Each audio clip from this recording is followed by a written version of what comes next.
Well, these MGL gauges just do not work very well tachometer wise.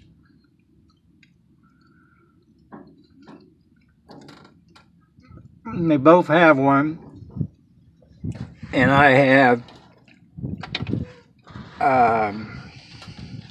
one of them on the mag ignition and one of them on the secondary ignition, and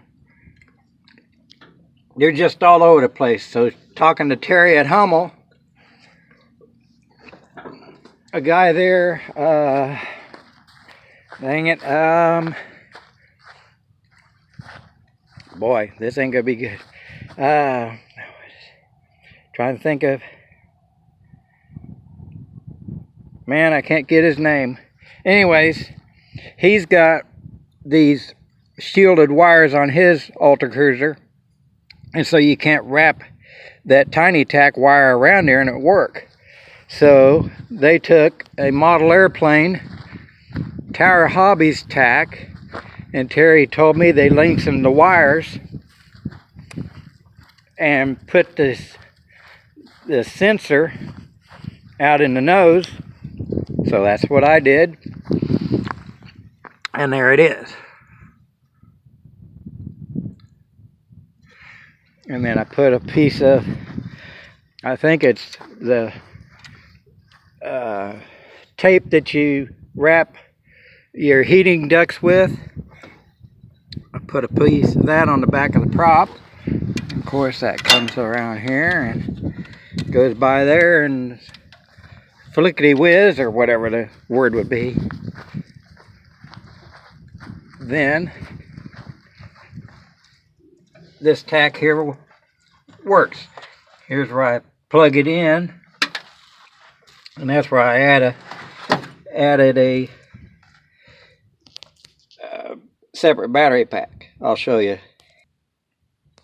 Okay, there it is, hooked up and on.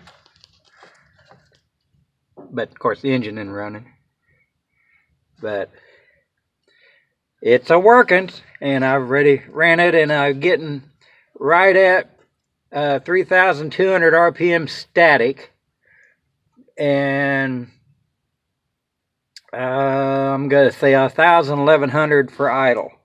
So, and these things were showing like 500 for idle, and one of them I don't. They're just so screwed up. I don't know what the deal is with it.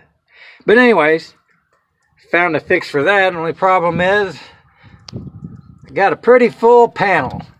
Don't know what I'm going to do with this. But for now, I was going to Velcro it right there. Make a little stand for it to kind of angle up a little bit so I can see it a little better. So that's the plan. Of course, Tom that helped me, Tom and Nick, that helped put the hoisting system in. If you remember that video. If not, I don't know how to make you search that. But anyways, he come out last night and was here when I got here. So he helped me get this wiring in there and soldered up and everything. So there you go. Hey, it's almost a 5-minute one. Oh no, it's almost just 4 minutes. Anyway, there you go.